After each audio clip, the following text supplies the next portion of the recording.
So, in terms of champions points, you would get more points for beating DFM in your league than you would for coming second at both the Masters. And on top of that, there is a world with this point system that we see a team win both Masters and that team could still not make it to champs. YouTube, what is up? Today we're going to be talking about the 2024 VCT format. It is a popular topic for sure. I've been shooting some content and I've just finally got to a PC so I can kind of share my insight. My main issue with it when I first saw it hasn't been spoken about from what I can see anywhere, so I don't know if I'm overthinking something or whether people are kind of too tunnel visioned on some of the other issues that we have. Also, we're going to be delving into why. Why is this happening? I've seen people be like, is it because we want to watch more tier 2, etc.? Why is this happening? I have some kind of like information that maybe people haven't pieced together as to why it's happening will give us more of an idea of essentially why is all of this going on. But first, I want to take 30 seconds to talk about the new Alienware Pro Wireless keyboard, a 75% keyboard, so still super compact, yet you get to keep all of the F keys. For someone like me, who used to do observing and still uses binds to draw in the minimap, this is a must-have.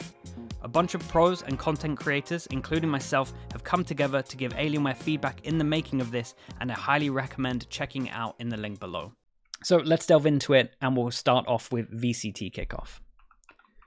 So, VCT Kickoff, we're going to be going into the groups and we're angry at a few things, right? So, single elim, we are definitely angry at, and we're angry at the fact that EG especially get a bye, right? So, EG get a bye, and we'll kind of talk about this a little bit. So, we have 11 teams. We were always going to have a team getting a bye, and it was whether we were going to be angry at EG or whether we were going to be angry at Liquid, because they either did it off the fact that Liquid won their region, international region, right? So it could have been based off that, or they went and did it from the actual like champions results. So no matter what, we were always going to be angry if they decided to go for this format. And in terms of this format, I really do think the only way to have done 11 teams would have been a round robin, and then we would have been like best of ones round robin. And I think that would have been better. Like, I really do. Single elim is not the one. I think if you had 4 teams from the best of ones go into a playoff, even though it's best of ones, I think it would have been better. And then you get the 4 teams and they can actually play some best of 3s. And maybe we could have done it in the same time of this. And then maybe we actually get to see more games from your teams. That would have been pretty cool, I think, to be honest. That's probably the way that I would have approached it with 11 teams. But instead, we have gone for single elim, and yeah, let's talk about some of the stuff that I'm not liking. So the fact that EG can win from 2 wins is obviously madness. I think it's just the RNG element that is really getting me at the moment. So we have, I'm going to use EMEA as an example. We have Fnatic in Group C. They're going to be going up against Gentlemates in Group 11. And then no one else got seeded. They kind of put into these separate groups, which then they get picked and they kind of RNG into where we go over towards here. So let's use this as an example. So say like Na'Vi go over here and then Foot go over here because they're both in the same group, right? So we have these two. If Na'Vi go into Group B and they win and Fnatic win their group, we have them then playing in a single elim. Like that one is madness. Single elim, no chance. In theory, the best and the second best going up against each other, and one won't be making it to the Masters. So that doesn't make sense on paper for sure. And then you so that's RNG in itself. And then you kind of look at this as well in terms of Group A.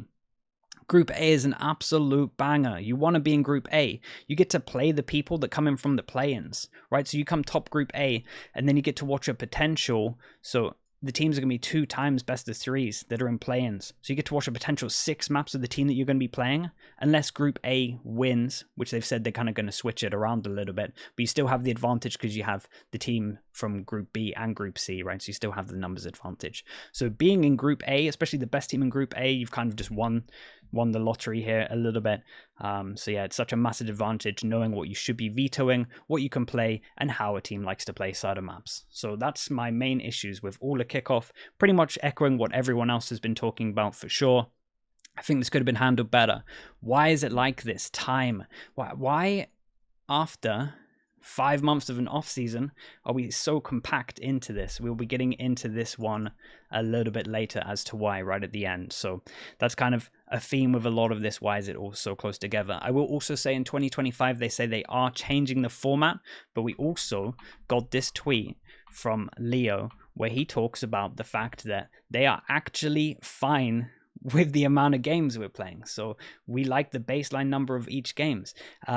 If you want to go check out Thinking Man's Valorant, he did a very good video on this yesterday where he kind of brought up, I think it was yesterday, he kind of brought up their old format, and it was just like, essentially it was like this, right? So I'll give you what my perfect stage would look like, right? My perfect layout. This is my perfect layout. You have a normal stage here. It's on for 9 weeks, right? You have 2 super weeks so that every region can run 2, right? Because that would be 8. So you could have 2 super weeks where they all get a turn doing super weeks, so it's not overwhelming. You have 9 weeks, and then we have 2 super weeks, 7 normal weeks, and everyone will be able to play everyone. This is obviously for 2025, so I've included 12 teams.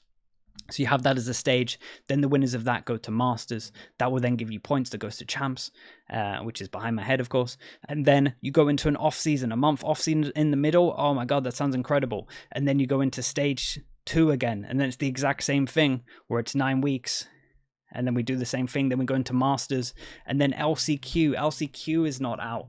Again, Thinking Man's Valorant brought this up, and it's just like LCQ is gone, and that was like one of the best things.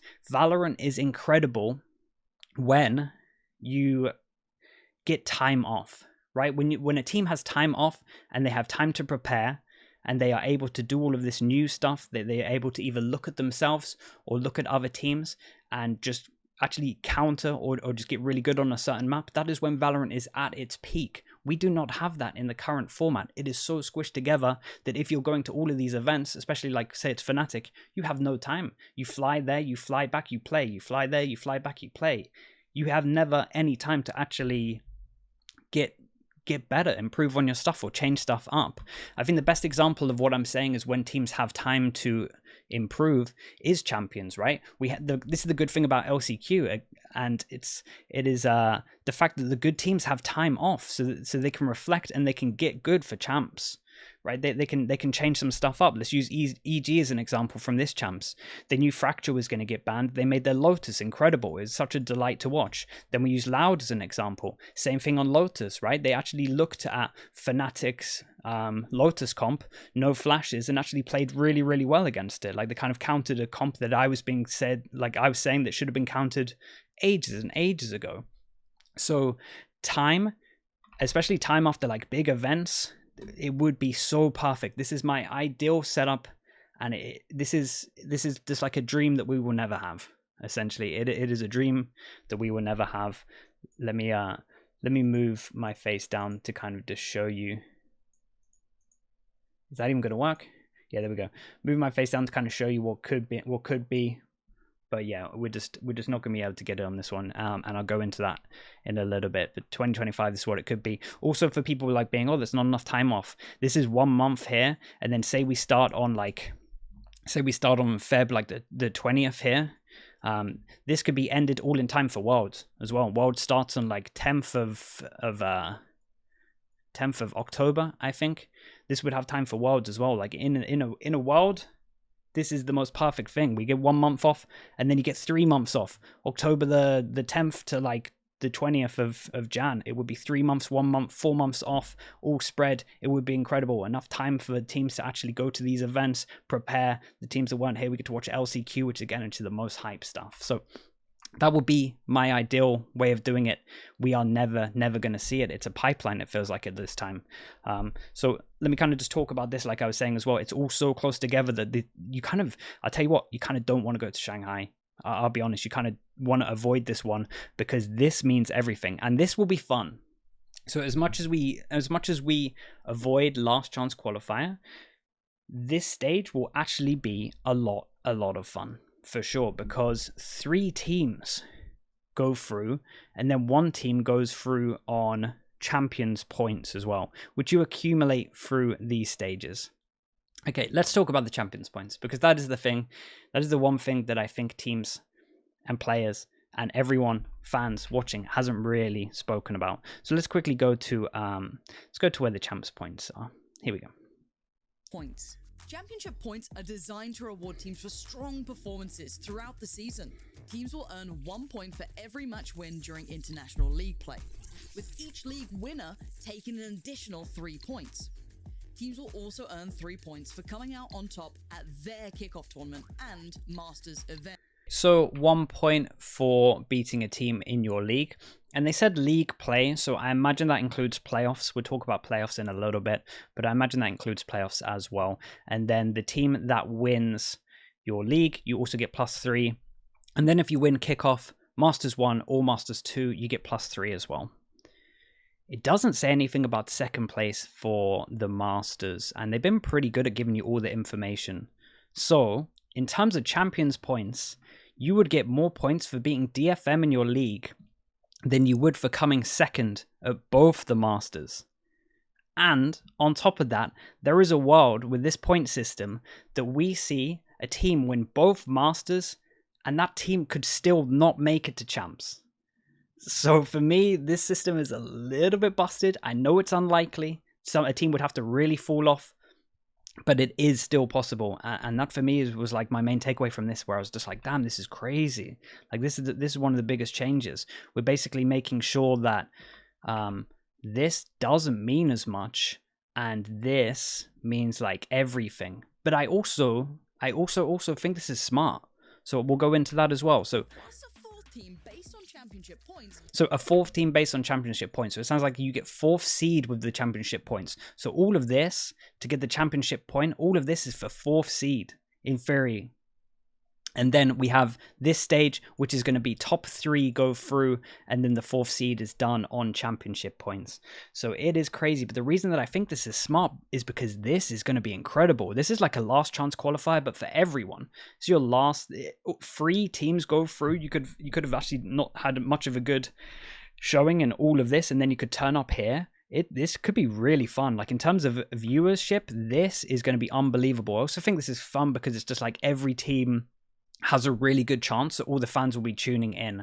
It also means that Masters mean less, but I still think that people will kind of give it, because it's just like a big LAN anyway, I still feel like people would feel like it has, that it does mean a lot. We still get prize pool, and maybe it doesn't mean championship points, but it's still, in theory, on the outside, doesn't feel too different. It's still like pretty impressive, and it's still going to be fun to watch, but they're trying to make champions mean more for sure. And I mean, this definitely does it. But if I'm teams here, I'm kind of looking at these thinking, damn, we can take our foot off the pedal a little bit here, and this is where we need to be sprinting. So it's definitely going to be interesting. Let me break down the stages at the moment. So it's 10 games you're going to play throughout this. So it's 5 on each, right? 5 here and 5 here. This is another element of RNG, which just doesn't fill me with much joy. So you could potentially play the worst 4 teams or the best 4 teams here. Well, 5 teams, and then have like get into a playoff that you shouldn't have, or maybe you miss out on a playoff that you should have, and then you kind of lose points in that way. So yeah, this one's interesting. They mentioned playoffs here, so that's what I'm talking about, playoffs. You would presume, I think in the graphic that they showed, it's 6, because it's 3 teams that qualify here, so you would say 6 teams make it to playoffs out of this. So it's a good way to counteract the RNG, like the randomness on this one. That you actually have playoffs with 6 teams and then top 3 go to Masters. But again, the way I'm looking at it, you fly straight back to Masters, you show everything, and then you go into the most important stage. Yeah, I would be playing Masters very loose if I was a team. I'm not gonna lie to you. So yeah, interesting change up. Masters do mean less, like they do mean less, but Champions means so much more, and this stage means more than the Masters in my mind. Like it really does. This stage here is everything. It's gonna be incredible to watch as a fan, as a viewer. Like this is gonna be so hype. And I still think the Masters is still gonna have a lot of hype to them anyway as well, just because it's just a different setting. We finally get to see regions play against regions. So I actually kind of like this change, to be honest with you. I think even though at the polar opposite in terms of like the worst possible world where we could have a team that wins both, but they don't make it because they kind of crumble here, it's very unlikely. So that the chance of us seeing it isn't really going to happen, but it is definitely an interesting change that I haven't seen anyone talk about it. So this was like my main takeaway, and kind of why I wanted to do this video, because I was like, damn, this is a big thing. This really is a big thing. So yeah, and then obviously this as well, it will be 6 teams. 6 teams. The playoffs for this is these points and these points combined. So That's why only this is kind of RNG, like randomness, right? So only this bit is a little bit random, whereas this is good. So I still feel like Riot have been dealt a really rough card, but I think some of the decisions they're making are bold for sure, but I think it might be okay. As a team, I tell you what, as a viewer, I'm like, yeah, they're actually pretty good. As a team, I don't know how I would be approaching some of this, because obviously everyone wants to win champs, and especially like you get a set amount for the prize pool, and a set amount for, I mean, first of all, it's more prize pool, and then you get more money for the skins as well. In terms of champs, you get like an extra % of it. So champs is everything. But yeah, as a viewer, pumped for stage 2 because it means so much. Okay, now the why. Let's get on to the why. Why on earth is this happening? Why have we got this format? Why are we not getting the format that we've always wanted? And again, I still don't think we are going to get that next year, but it might be a little bit more spread out. It is because of this.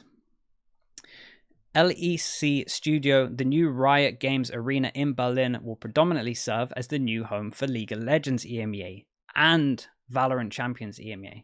So because we're using the same venue, we can't stream at the same time as League of Legends. And League of Legends is jam-packed. Like they have, is it spring, summer, and winter leagues? And then they have Worlds that lasts 40 days.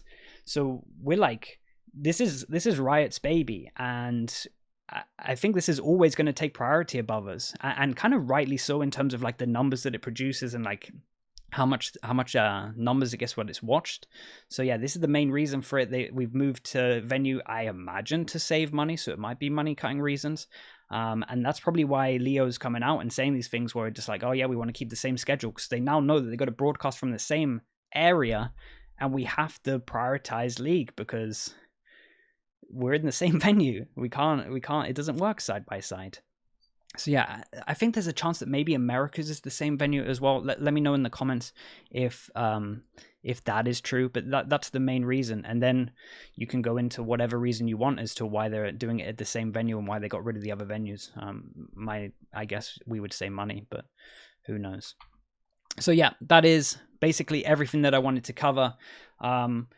In terms of some of the other thoughts of what other people are saying, do I think there's enough games? I think because we have 6 teams playoffs here and here, I think it's not too bad. I think the fact that the lowest we see of some of these teams is 11, same kind of as last year.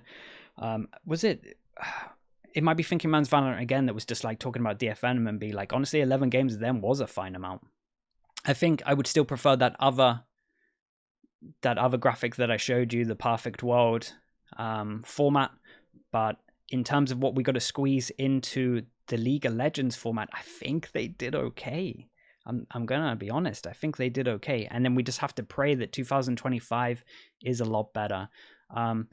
The main criticism at the moment is over towards here and kickoff, and I think rightly so, because I think this could have been done better, but it is because of time, and it is because of the venues, and it is because of League. And then we have to obviously end before World starts. Yeah, let me know in the comments what you think. Were you on top of the championship points, etc.? Did I miss something? Am I wrong about something?